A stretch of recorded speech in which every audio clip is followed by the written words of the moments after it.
വലിയ നോമ്പിലെ 5-ാം ഞായറാഴ്ച സുവിശേഷ ഭാഗം വിശുദ്ധ ലൂക്കോസ് അറിയിച്ച സുവിശേഷം 13-ാം അധ്യായം 10 മുതൽ 17 വരെയുള്ള തിരുവചനങ്ങൾ.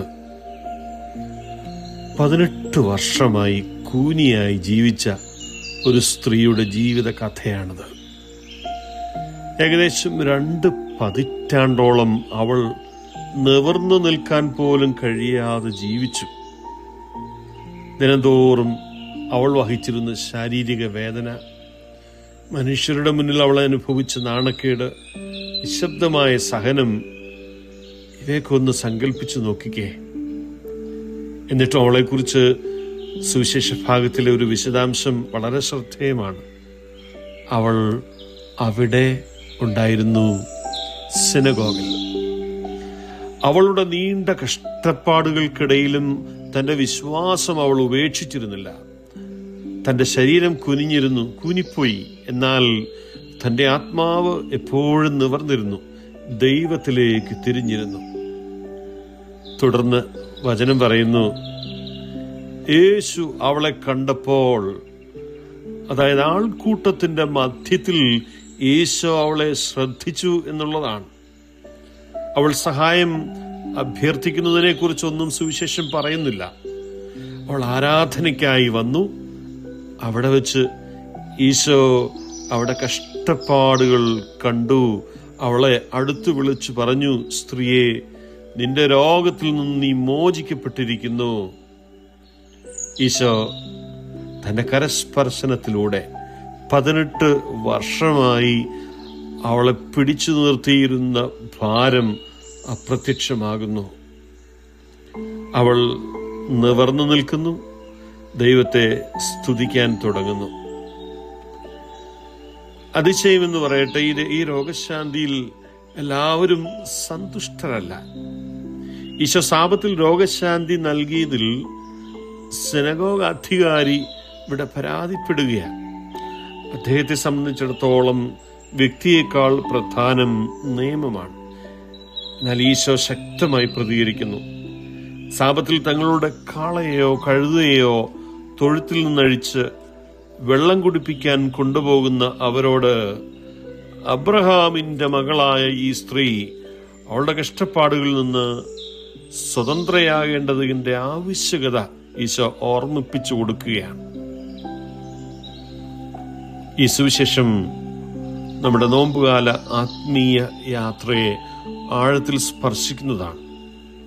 പലപ്പോഴും നമ്മുടെ ഹൃദയങ്ങളെ താഴേക്ക് വളയ്ക്കുന്ന ചില ഭാരങ്ങൾ നമ്മുടെ ജീവിതത്തിൽ നാം വഹിക്കുന്നുണ്ട്.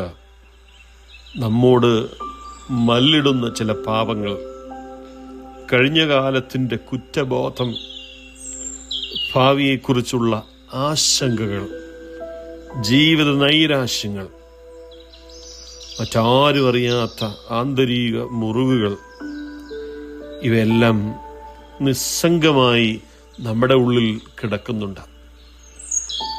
കാലം കടന്നു പോകുമ്പോൾ ഈ ഭാരങ്ങൾ നമ്മുടെ ആത്മാവിനെ പതിയെ പതിയെ തളർത്തുകയും ഹൃദയത്തെ ഭാരം നിറഞ്ഞതാക്കുകയും ചെയ്യുന്നു. എന്നാൽ ഈ സുവിശേഷത്തിൽ ഏറ്റവും മനോഹരമായ സന്ദേശം ഈശോ നമ്മെ ശ്രദ്ധിക്കുന്നു എന്നതാണ്. കൂനിയായ സ്ത്രീയെ ആ ജനക്കൂട്ടത്തിൽ ഈശോ കണ്ടതുപോലെ അവൻ നമ്മെ ഓരോരുത്തരെയും കാണുന്നുണ്ട്, ശ്രദ്ധിക്കുന്നുണ്ട്. നാം വഹിക്കുന്ന ഭാരങ്ങളും പ്രയാസങ്ങളും എൻ്റെ ഈശോ കാണുന്നുണ്ട്. നമ്മെ സ്വതന്ത്രരാക്കുക എന്നതാണ് ഈശോയുടെ ആഗ്രഹം. ഇനി ഈശോ ഈ സ്ത്രീയെ സംബോധന ചെയ്യുന്നത് അബ്രാഹത്തിന്റെ മകൾ എന്നാണ്.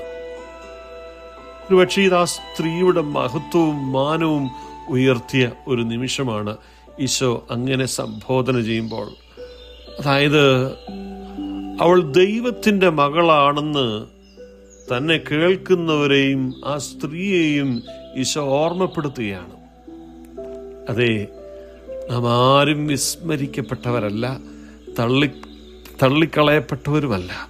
മറിച്ച് നമ്മളൊക്കെ ദൈവത്തിൻ്റെ മക്കളാണ്. നാം എത്ര ഭാരം വഹിക്കുന്നുണ്ടെങ്കിലും, നാം ഏത് പ്രയാസത്തിലൂടെ കടന്നു പോകുന്നുണ്ടെങ്കിലും, അത് നാം ദൈവത്തിൻ്റെ മക്കളാണ്. ആ ഓർമ്മയിൽ ഈ നോമ്പുകാലത്ത് നമ്മെ നിവർന്നു നിൽക്കുവാൻ തടസ്സപ്പെടുത്താവുന്ന എല്ലാറ്റിനെയും അവൻ്റെ കൃപയ്ക്ക് ഭരമേൽപ്പിക്കാം.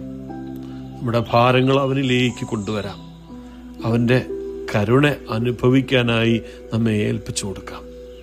ക്രിസ്തു നമ്മുടെ ജീവിതത്തെ സ്പർശിക്കുമ്പോൾ നമുക്കും നിവർന്നു നിൽക്കാനും പ്രത്യാശയിൽ പുതുക്കപ്പെട്ട ആ സ്ത്രീയെപ്പോലെ ദൈവത്തെ മഹത്വപ്പെടുത്താനും സാധിക്കും. ദൈവം നമ്മെ അനുഗ്രഹിക്കട്ടെ.